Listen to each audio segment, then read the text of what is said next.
Hello, everyone, and welcome to today's webinar, Active Planning for a Changing Manufacturing Landscape. Just a few quick notes as we get going.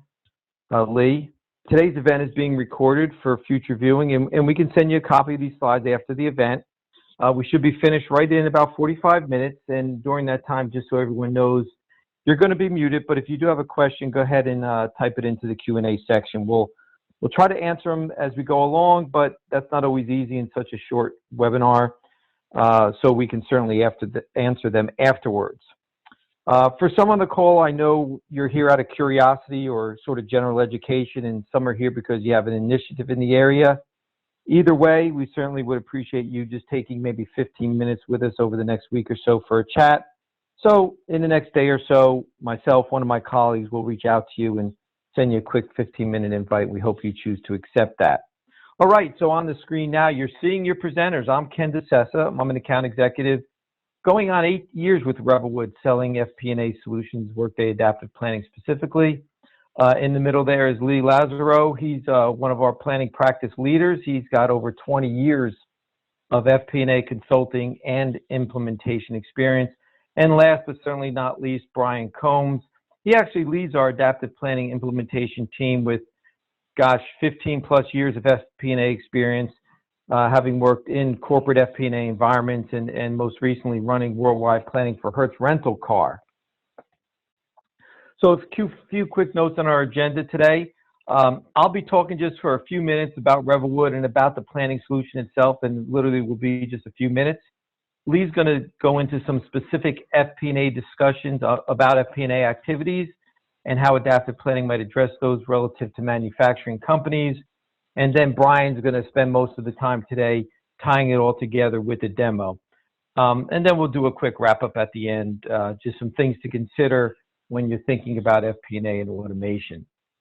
So a little bit about Revelwood. We are an award-winning Workday Adaptive Planning partner with hundreds of FP&A implementations over the past 25 years.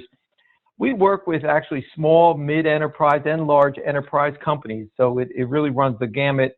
But kind of as a side note, we were actually selected by Workday, based on our qualifications and success as an implementer, to be one of only 4 partners in the country to work with them specifically on SMB in that particular marketplace for them. And that's only driven by us business partners. The other work we do is mid and large enterprise, and we do those with Adaptive. So we've successfully implemented a number of manufacturing companies, as well as a host of other companies in other industries. Like I said, when you've done hundreds of these, you tend to get a lot of experience in a lot of different industries. A quick introduction to the Workday Adaptive Planning Cloud solution itself, Lee.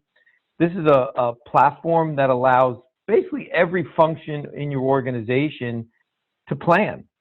It includes finance, of course, that's kind of the meat of it, but also sales, marketing operations, HR, and a lot more. The key point being that although we begin with finance first, and I imagine most people here are from finance, our customers often find that the solution could be extended to other parts of the organization, just driving even greater overall value. Okay, Lee. So the adaptive planning solution is a platform to address all the functions typically managed by finance. So you think of planning, reporting, analytics, scenario modeling. It was built from day one as a multi-tenant in-memory engine. The key thing there is you always get the performance and scale that you need. And if you ever work with any of these systems, you know how important that is given the millions and millions of calculations that are being done. But also you always have the latest and greatest features without having to schedule upgrades, which is really great and important because Workday actually spends about 1/3 of its revenue on product updates. And with the data integration framework, any data source can be integrated. So think of your ERP system, of course, but also think of your CRM, your sales, your HR, and other operational systems. All right, Lee. So Adaptive has had tremendous growth with 3 times the number of customers as compared to any other competitor out there, with about 5,600 customers right now. They serve customers of all sizes across a very wide range of industry. And what you're seeing here is just a sample of some of the key industries served by the adaptive planning solution. But specifically to manufacturing, we find that because of our strong capabilities and balance sheet and cash flow functionality, we really work well for big sort of capital intensive industries like manufacturing. There was one customer called Zagg who was able to save $8 million, Lee, in their first year of using adaptive planning simply by fixing freight issues. So what we find is that customers are able to use the solution to identify areas of operations where they can do better. In this case, Zagg actually was able to identify $8 million in savings within their freight operations. Doesn't always happen that way, but certainly that was a significant benefit to them. Lee? Adaptive is a highly rated organization by highly rated company and solution by organizations like Gartner and Forrester and other third-party entities with extremely high customer satisfaction and ease of use ratings. And I tell you, that is the key right there. In fact, Adaptive has a 97% customer satisfaction rating from its customers. And if you think about the growth of Adaptive to 5,600 customers, which no one else in our industry comes close to, that 97% customer satisfaction rating is really why that is. So now I'm going to pass this over to Lee Lazaro, who's just going to discuss some FP&A and manufacturing with you folks. Lee? Thanks, Kenny. So as Kenny stated, we typically start in the finance aspect, and we assume that many of the people here on the call are associated with FP&A. So let's start by talking about some of the basics of FP&A. In essence, what does adaptive planning do related to the planning, the reporting, the analyses, all the different things that help to support your corporate decisions? So I like to break these tasks down into 4 main categories: the planning, forecasting, the reporting, and the analysis. So what's the planning? Some people reference this as budgeting, and really what this is these are the details behind the various aspects of your income statement, your balance sheet planning. Some of the key elements that we see with our customers are they're dealing with things associated with revenue and COGS, different types of expenses. Expenses where you're inputting values and then calculating out results, and also expenses where you're simply just loading data points. But no matter which approach you use for the calculations, there's a whole host of ways that you could do your planning within the solution. The adaptive solution provides methods for each of these components within however you choose to do the planning. Now, the difference between the planning on the budgeting side segues down into forecasting. And the adaptive solution lets you update your plans into where I'm going to differentiate this. And why do I consider this to be different? First off, the concept of the forecast is going to combine the externally loaded actual data with your updated planning data. And this is where we're going to merge the pieces together. This is where we're going to do some of the calculations, annualizing some of the numbers, doing the predictive. In essence, merging the 2 data sets together. But this is also the reason that I like to differentiate forecasting from planning is this is also where you're going to potentially plan at a different level. When we do the budgeting, it's very realistic that we do it at a granular level. We're going to go down to specific accounts. We're going to go down to specific time periods, specific products, specific everything. On the forecasting side, this is where we want to do some quicker updates. And this is where we may not go as granular. Maybe instead of doing it by month, we do it by quarter. Maybe instead of doing it by specific GL account, we're going to be doing it at more of a consolidated level. When we're doing driver-based, instead of putting a specific rate in, maybe we're going to do it more on the weighted average. And this is where we also want to think about how far out do we go. Many of our clients will focus their budget simply on a short-term aspect, maybe the next calendar year, maybe something, 2 calendar years out. But this is where the forecasting now gives us the ability to expand a little bit further. Some of our clients will go out for a 3-year, a 5-year plan. One of our clients that I'm thinking of has gone out to a 20-year plan. All of these calculations, all these data merges are part of the standard adaptive solution, depending on how you want to do your various forms of planning and forecasting.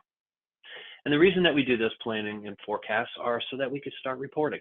And this is where we come out with the various types of reports. We all know our standards. We have the income statement, we have the balance sheet, put the 2 together, we come up with cash flow. But this is now where we have the ability to start slicing and dicing when we look at more granularity. And this is where I like to call it the buy.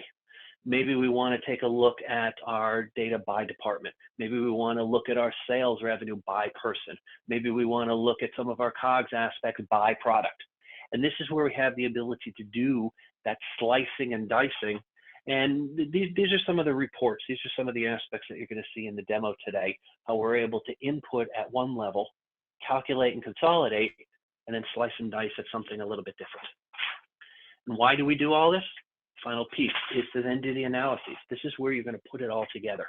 This is where we're going to do comparisons, actual and plan, whether we're looking at variances as a dollar, whether we're looking at it as a percentage, or realistically, whether we're looking at it for both. This is where we're going to start looking at our charts.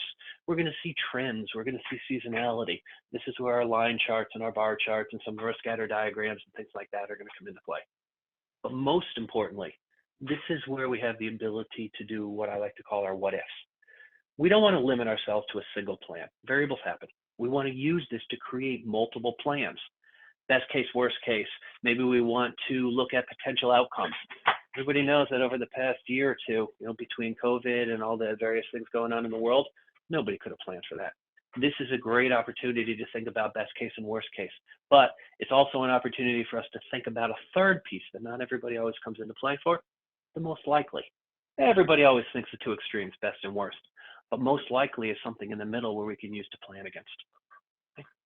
So this is where FP&A comes in, because finance is a centerpiece to every one of these aspects. So as you can see on the slide, every one of these pieces eventually comes back to FP&A. For example, HR. Human resources are going to work with FP&A for your personnel planning. Sales is going to work closely with you for the top half of your P&L and for the calculated COGS results. IT is going to work with you to be able to plan for things like remote access, costs associated with new subscriptions, equipment, things like that. But the key factor with all of this, the key factor comes down to the timing. And that's where, on the left side of the screen, the frequency. The frequency is going to be tied to how quickly these facts are changing, and more importantly, how quickly you can turn these facts into actionable intelligence. And that word actionable is what I like to think is very important. If you can't turn these facts around quickly, then the result might be out of date by the time you pull it all together. This is why we're on today's call. This is why a fast and efficient planning solution is going to be critical to the process. So based on all of this, we talked generically about FP&A, but we realized that manufacturing is a little bit different than some of the other aspects, some of the other industries. Okay? We know that at a minimum, the accounting approach is going to be different. This is where you're potentially looking at GAAP accounting versus cost accounting. We want to think more on the cost side. We want to think about our expense categorization. The big things that we learn in, for me, it was accounting 301, but whatever you call your cost accounting class, direct materials, direct labor, the manufacturing overhead, breaking those pieces together. We also want to think about timing, some of the revenue and the cost recognition. This is where it's important to keep up with the rules, because the rules are a little bit different. Back in the old days, it used to be recognized that when the contracts were signed, that's when we recognized the revenue. 2019, GAAP had an update stating that the revenue is going to get recognized when the goods and services are transferred. These rules come into play. When these rules come into play, your plan gets modified. When your plan gets modified, it impacts everything that we're talking about. This is also where we want to think about our costs. In manufacturing, we know we have different kinds of expenses. This is where we break down our COGS. This is where we break down our COGS versus our OPEX. We potentially even break down our COGS even further. We're going to have our variable COGS. We're going to have our fixed COGS. And based on the concepts of those, determine how are we going to plan. Are we going to do it off of a percentage rate, or are we going to do it off of a fixed number? If we're doing a fixed number, is it an annual number that we spread down, or a monthly number that we figure out trending? We also want to think about some of our volumes. When we're doing our revenue planning, this is where the drivers come into play, where we're looking into volume times a price, or an X times a Y to come up with our revenues, but we also want to think about our break even. Where do we figure out with those various COGS coming into play, what's our break even costs? We want to calculate a series of metrics, all of our per units and aspects like that. Okay? And based on some of those metrics, this is where we also look at things a little bit differently. We want to look into our inventory. We want to think about the categories for raw material, or figure out our work in process, our finished goods. This is where we want to look into cost analysis, what we were just talking about with break evens. We look into the depreciation methods. Many of our clients focus on something real simple, like a straight line depreciation, but in the manufacturing world, we know that depreciation might be based on some kind of unit of production. We might also want to start thinking FIFO and LIFO in regards to how we're going to be looking at some of our inventory status. We want to also think a little bit further on our personnel. We don't want to think just personnel costs. We want to think about the manufacturing process, the shift planning. How do we keep our how do we keep our personnel going through? How do we keep some of our components running 24/7 when possible? We also think about our supply chain. So when we're looking at our shipments and our transportation, everybody always thinks about the shipment out, but we also want to think about both in and out. We want to think about the sourcing of some of the components. Okay, this is where we look into some of the aspects. This is where we look into how are we going to trim some of the costs. Some of you may have heard the story of UPS. The way UPS does their shipping and transportation planning is all of their routes are designed to have drivers take right-hand turns whenever possible, at all times, unless you have to take a left. And as a result, the company has claimed that it uses 10 million gallons less fuel and delivers 350,000 more packages every year, solely based on something simple as, let me look into my transportation approach and take a right turn, don't have to stall in traffic for the left turn. You also want to think about production scheduling, which is going to lead to machine usages and downtime. You want to think about offshore and domestic, which is going to lead into currency aspects and other components, and that all comes into play. And as we stated before, these all come back down to the analysis. This all comes back to the metrics.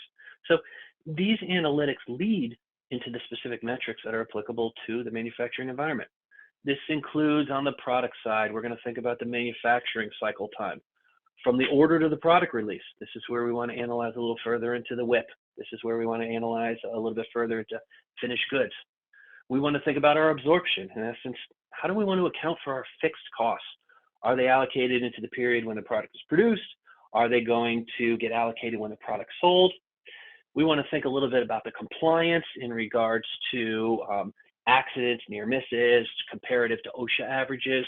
We want to think a little bit about some of our costs and profitability, and this is where we start thinking about the buy. When we're looking at manufacturing costs, we want to look at manufacturing costs as a percentage of revenue, but to go deeper, we can then say, let's look at it by product. Let's look at it by plant. Let's look at it by business unit.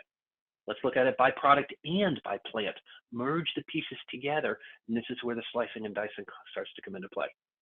And the other thing to think about is, this all comes into play about what makes manufacturing different. Manufacturing is different not at the expense of the finance side, the standard financial metrics, it's in addition. So we also want to think about some of the standard financial metrics of our planning, our EBITDA, our expense to revenue ratios, and the aspects there. So how does adaptive planning help you perform all these various FP&A tasks that we just talked about? I'm now going to turn this over to my colleague, Brian. He's going to give you a demo and he's going to show you the details of the tool. So Brian, I'm going to stop sharing and I'm going to transfer it over to you. All right, excellent. Thank you, Lee. I appreciate that. All right, excellent. Everyone should now be able to see welcome to Workday Adaptive Planning. All right, fantastic. So we are going to spend, I wish I had the rest of the afternoon. You will quickly find I love this stuff.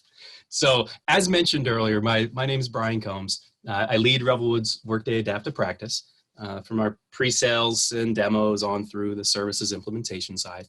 But I grew up in the FP&A space, so I'm very familiar with the need to be accurate and get correct data and get our hands on it quickly and really be able to make that data sing, right? So there is no way I can show you everything Adaptive has to offer in the next 25 minutes or so, but I am going to touch on many of the areas. And much of this is about that art of possible. Right? I expect as I go along that I'll pique your interest as we move forward, and if something stands out, as Kenny said at the beginning, please reach out. I'd be happy to discuss anything further. So I'm going to focus much of this on the planning and reporting side of the house. Right? We're going to look into several of these models. Right? I want you to be able to see what a sheet looks like. A sheet is just a model. And we're going to look at several flavors of analytics. And we're going to step right into some dashboards. Then we'll look at some web-based reporting and round out our time together today with some Office Connect, which is an Excel add-in. So let's dive right into things here. What I have up on the screen here already is a dashboard. Right? It's just verbiage, but this idea as we continue to step through, think about collaboration. Right? This is absolutely bringing data together, but it's in a collaborative manner, everyone working in the same place. So you can just capture and communicate items. And I just have some websites embedded here. As I poke around and just look at several of these charts, look, they're crisp, they're clean. A lot of types, these KPI and call outs, and radial and bar and line and crosstab, right? You name it, a lot of options to pull in data, right? But it's not only about operational metrics. Right? We know, especially with our manufacturing hats on, there's going to be a lot of other types of data. Maybe we have some CRM data that we want to pull in to capture pipeline details. Right? Perhaps we're building up units sold by group and capturing average prices and costs. Right? On that production side, maybe we're thinking in terms of, well, what does that trend look like? What type of downtime do we have? What's our overall effectiveness? And so all of these items, if you can pull any data, whatever data you pull into Adaptive, you can ultimately render it on a dashboard, a report, use it to drive logic, etc. And that's where a lot of that magic comes as we step through here. So this concept is going to be a couple items I'm going to talk about everywhere. And when you see this idea of a level, think of this as your org chart. Maybe we break this down to individual manufacturing sites.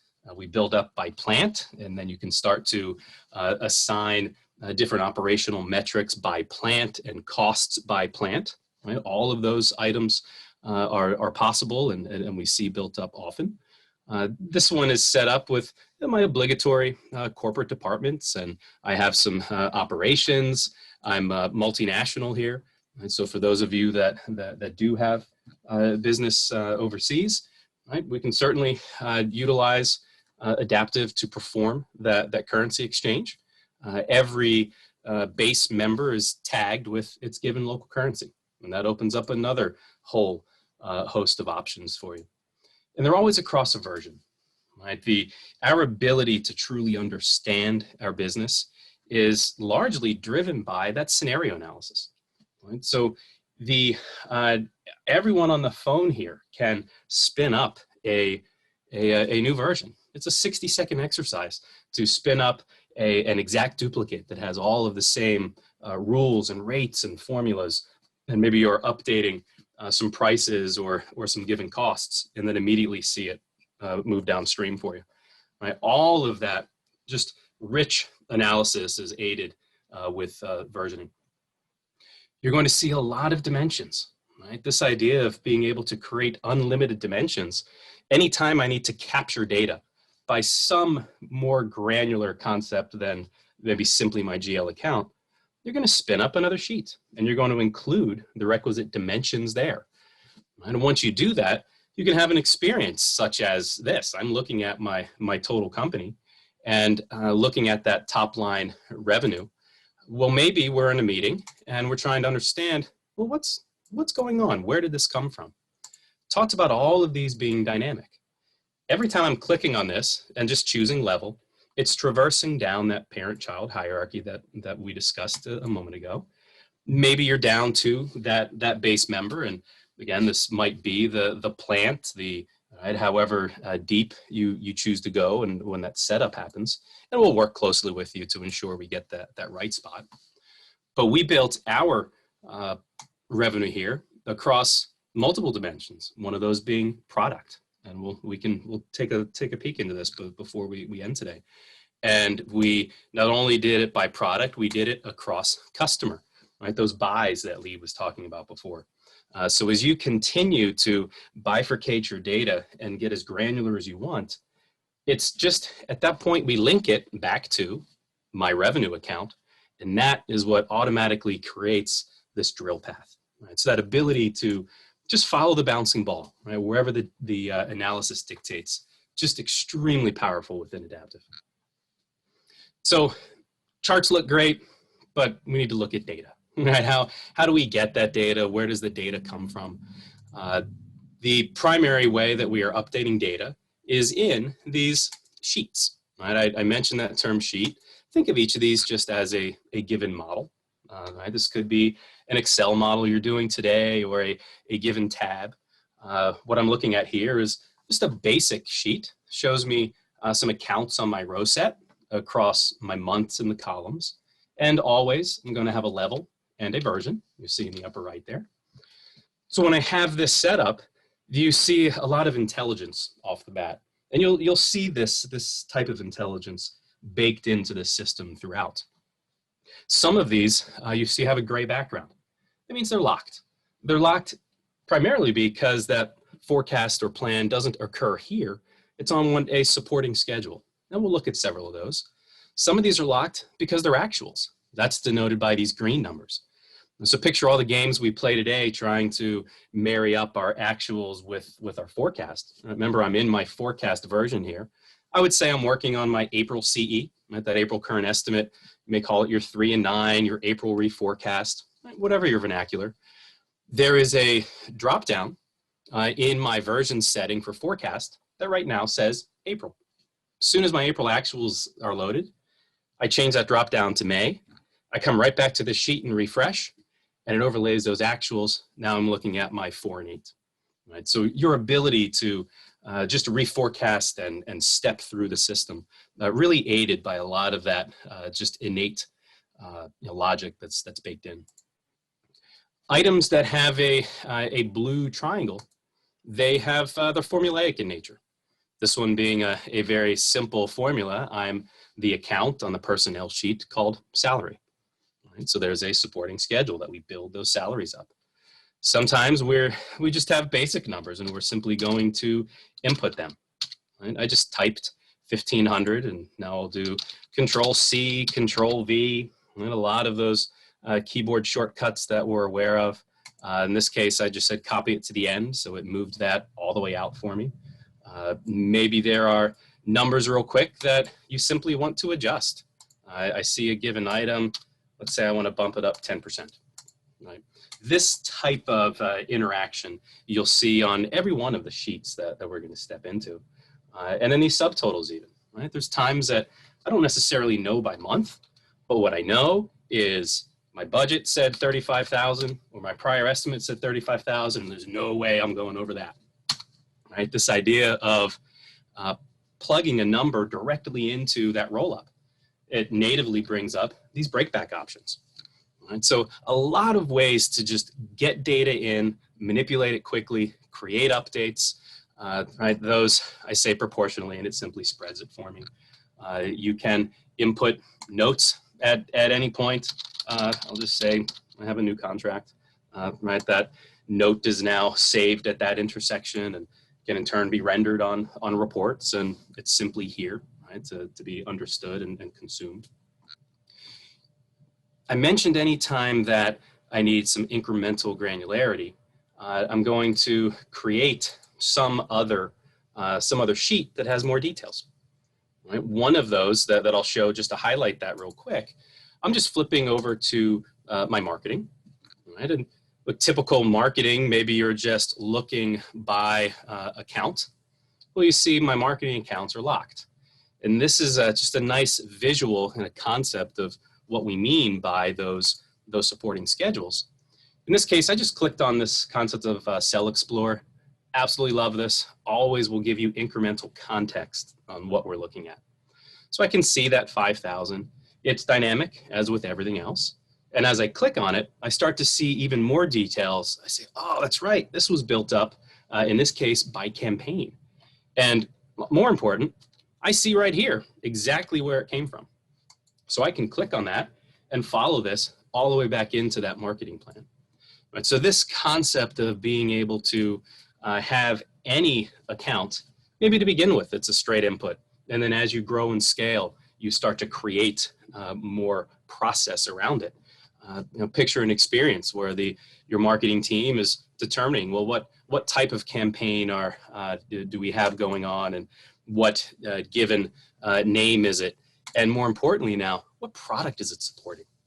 Right? Now you're starting to capture, I have the dollars, and these dollars in turn are linking back to that expense sheet we just looked at. But now I have all of this detail for some analytics downstream. Right? Well, we spent X thousand dollars to support product C1 in this case. Did we actually see, right, increased sales? Right? And all of these items are just attributes, describers. Right? So there's quite a bit you can do as you start to think about how you drive and how you model your business. Another example that we would always talk about would be workforce planning. And we'll look at workforce planning, and then we're going to step right into some product revenue and show you how that was built up. But all of these concepts we're looking at, think about them through your lens, right? How would I convert this into my business? Maybe I own the United States in this case, so I'm just going to look at it at a higher level. All of that driven by security, right? I can ensure that no one has access to this but me, or only the individuals who require it. It's a picture an idea where we're capturing just individual rows, right? This sheet and the one we just looked at was clearly a different type of sheet than that first one we looked at. This is what we call a modeled sheet. It's more relational in nature. It's just capturing records, right? And then each of these records in turn sum to a total, and that links back. Right? So you start to see that the complexities that you can very quickly build up as we step through. Here is just names and capturing start dates and end dates, and health benefit plans, raises, commissions, bonuses. Right? The sky's the limit as you step through here. Split heads. Right? I have both Bill and Abby split across a couple of my organizations. And then behind the scenes is ultimately where all of those details are happening. So we're calculating behind here all of our bennies and taxes, and aligning them up against different, calculating cumulative salary, and looking at when do we hit a max for Social Security, for instance, and then that drops. Right? Many ways to look at this. I talked about that art of possible. This is just another view. This one is still by named individual, but I'm capturing now, maybe you have a partial union workforce, and I need to be able to capture, are they union or non-union? And based on that, that's going to drive other calculations behind the scenes. Right? Maybe we have separate accounts, whether they're union or non-union. Right? Certainly many items that you need to take a look at. All of those calculations and benefit rates and such, they're stored on what we call an assumption sheet. Right? Keep all of those just right up top. Give you a place to access that. We'll see one of those when we step into some of the product revenue. And here you can see we're capturing, are they hourly? And we have a mix of hourly and salaried workforce. And we're just determining, well, is it per annum or per hour? Right? So a lot of options you can do here. This can be flipped, so you're calculating shift differentials and really building out by time that an individual is working, or flipping it completely to role-based. Right? I have X line workers and I have Y assembly folks, so on and so forth. So many ways that you can set that up, and it'll all ultimately mirror the way that you all think and drive your business. So let's step into, I want to look at now another type of sheet, but this one specifically starts to get into more of our manufacturing type concepts here. I'm just pulling it up to the default view, pulled it up to the top of the house. This is that third type of sheet. It's a cube sheet. Right? Many competing products have cube sheets, but they only have cube sheets. Right? A lot of the magic that I see, that differentiator with Adaptive, is my ability to have different types of sheets and make them purpose-built for what I need. right? This concept of a cube is very helpful in cases like this. This is good bit of this is a summary sheet. Is those same colors hold true, right? I see there's only a couple items here that are input. But what I'm looking at here is I have my levels. And again, this could be, will be, however you think through your data, across my customers. Maybe you have all of your customers. Maybe you only really worry about your top 5 or 10, because that captures 80%, and then you move on from there, right? Across my products. These are just some basic products I listed here. This could be a parent-child relationship, maybe all the way down to the SKU level. Maybe you use product groups, right? Just very flexible as you think about this. But this idea of, well, how many units am I going to sell? And then in turn, that can drive how many units certainly I need to build. No one's going to come in onesie twosie. A lot of ways to manipulate these sheets. I just dragged customer over top of units. Just a quick drag and drop. It immediately pivoted that for me. So now I'm looking for my given level. Maybe this is the department or the manufacturing site that I own. I'm thinking through, well, what sales are going to come out of this? And then maybe I want to start to embed some more, and I want to look at by customer, by product, right? So just that idea of being able to really just set this up in a manner that makes sense for you. This is end user driven, all these changes that I just made. So everyone can think and act the way that they want to. That is great for those items that were just input, but you can see there's a lot of other details down here. And I'm calculating standard costs and per unit costs, that variable, fixed, a lot of those items that Lee was talking about earlier as well.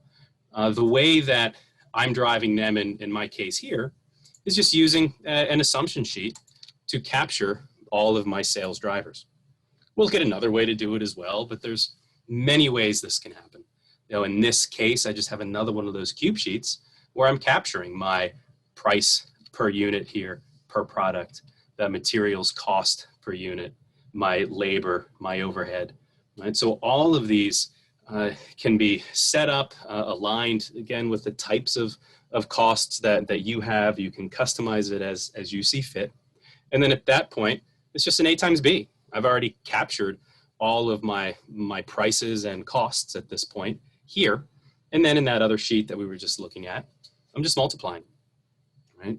Another way that this can happen, this one, you can see there's a bit more going on here. I'm capturing not only the sales, but my production and inventory concepts here as well.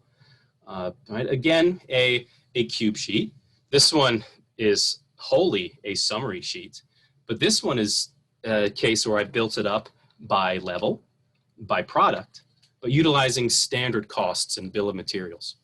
And so as you start to step through this, I can see that I'm capturing my units produced, and then there's calculations that are utilizing that against my standard costs to in turn drive some balance sheet items, right, for my finished goods and WIP. We can step through and see where that inventory is calculating. Right? So all of these details, it's all being captured here. Right, the inventory I have here, it's fairly basic, but we've created extremely detailed production plans, right? By line, based on capacities, by manufacturing sites, layering in different constraints, right? Downtime, right? Maybe we have to change a mold, or it's time for some annual maintenance, right? All of those items can be built in as you do these calculations. And much like those other items we looked at, these are driven by a series of assumption accounts, right? In this case, I'm looking at, here are the standard cost sheet, right? Basic for a reason, right? Just to get that point across, right? Definitely simplified here. This could be expanded to be vary by geography, right? So on and so forth. But you can see I'm capturing by product, right? Those units produced, and then what is that labor cost per unit, those material costs, those overhead. These are input here. This could be integrated from a secondary system, or maybe you have a model in Excel today that you're using, and In the interim, you can copy paste some of those items here, or you could open this directly in Excel. A lot of options to just capture your data and create it. Certainly based Brian, on... quick check on time. Yes, sir. 2:41. All right, got it. Thank you. I mentioned this idea, we're building up my bill of materials, right? So this is kind of a standard ingredient listing, if you will, right? These are all of the items that I need to include, the widgets, my components, and then I can capture my costs for each of those. And then that in turn, now I just have my recipe, right? And that recipe is taking each of those items by product. So product A for assembly takes 9 of item C, 1 3/4 of item D, so on and so forth. And at that point, again, it's just math. It's A times B. And I've now captured all of the details that I need to generate my reporting. Right. So that reporting will be the final piece we'll jump to, because now how do we pull it all together, right? We can certainly have the obligatory reports where I'm looking at just a month-on-month variance, right? A typical AVB reporting, right? I'll just show the visual. You can see I can hover over those. There's a lot of detail behind these, very dynamic. I can continue to follow the bouncing ball back to drive home specifically on some of the items we're looking at here. We have, maybe I want to look at a product P&L that I've created, or some product stats. Right? So now that I've captured all of those details, this is just a nice clean report that's showing me each of my products across just a basic little gross margin report. You could have all the details you want in here, but this is a nice snapshot.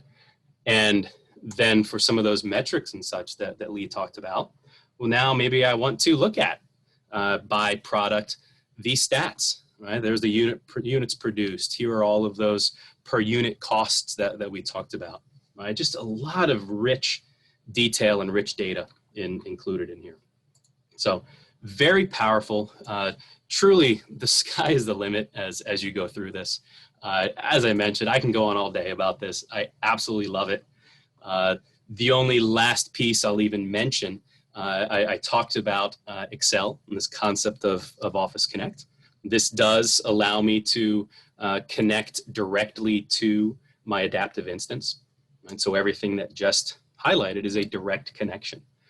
Right? So you are able to take that fully done and dusted report that you have already, right? Where you're pulling in your fonts and colors, and here's some product data and the whole nine. Right? All of that can be pulled in, connected to the system, and then as your new actuals come in, you're simply coming in here and you have an experience where I now have March actuals. I'm going to come in, update March, hit refresh all, and you saw it not only changed my numbers, it changed my dates. So it's very dynamic. The same concept works in PowerPoint. I could open a PowerPoint right now, hit refresh, you would immediately see it change. So it's just phenomenal how that whole process works. This is a big fan favorite, right? Here's February. These are Feb and February to date. I simply click refresh, and hopefully you didn't blink. Go back and do the replay. This is now March. Those are March year to date. The headings, right? The headers changed to March, right? So very powerful system. I'd love to talk to you as much as you'd be interested in. So I'm going to sign off at this point. I'll pass it back. And it was great spending some time with you all today. Thank you.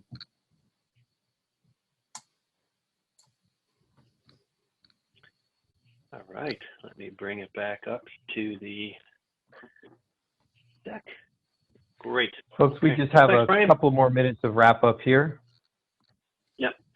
So now you've seen a sample model in action, a couple of things that you want to think about are, how do you want to put your model into use? This is where you start asking yourself the questions of, what do you want to do? We just saw how we want to do it. We just saw what we can do. Now the question is, what do you want to do? This is where you want to think about your metrics. You want to make sure you're including all the components in your model. For example, you can't calculate capacity utilization if you're not storing your total available capacity somewhere. This is where you want to start thinking about your products. We were talking a lot about the buy product, by type. Brian showed you a little bit about some of the attributes. This is where you want to start thinking about what kinds of attributes do you want? What kinds of groupings by category, by brand, the size, the package type, etc. This is also where you want to start thinking about your planning approach and your calculations. How do you want to grow things? Do you want to do it based on driver based, or do you want to do it based on some kind of growth rate?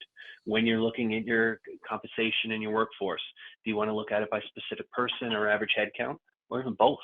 Your office team may be by specific person, but the various people in the plants might be by some kind of an average rate.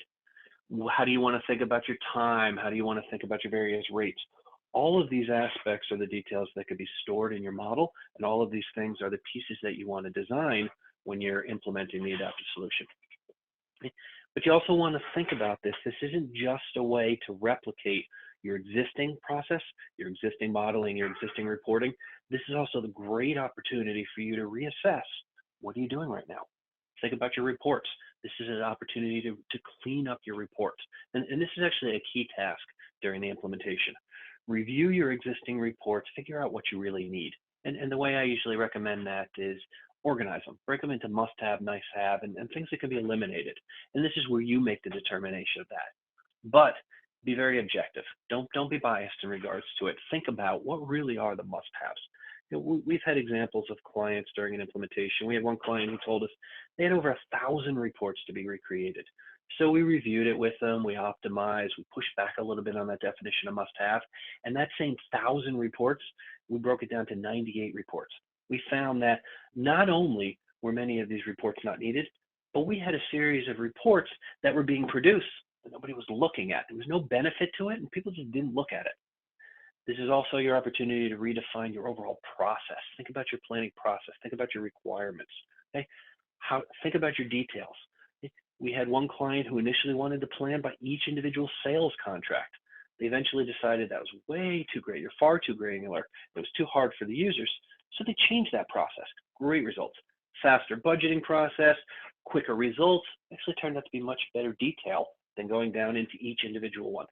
And this is also where you think about the personnel approach. This is where you think about, do you want to make it more or less decentralized? This is your opportunity to have your end users either have more control or less control, determining how far you want them to be involved in. How much do you want to eliminate some of the redundancy? How much do you want the main finance team to be involved in the process versus the analysis? There's a lot of aspects to think about, both with the tool and the implementation. This is where we make some recommendations in regards to thinking about it. We also want to give you the opportunity to learn a little bit more, and we encourage you to learn more about Revelwood and about the adaptive implementation approach by visiting our website at revelwood.com. While you're there, we also encourage you to visit our Knowledge Center, where we offer tips and tricks about all aspects of the planning process. Technical tips on the tool, planning tips about the budgeting process, and various tips on other business aspects associated with FP&A and specifically about manufacturing. Now I'm going to turn this back to Kenny to give a final wrap-up. Thank you, Lee. Appreciate it very much. We ran 4 minutes over. That's not too bad because we started a minute late. Listen, I want to thank everyone for joining us today. As a quick reminder, we're going to reach out to you. Hopefully you might engage with us in a quick conversation. We'd appreciate that. But I hope you took something away from today, learned a little bit about adaptive planning and how it might impact your planning efforts in your manufacturing environment. So thanks again for joining, and we look forward to talking with you folks in the future.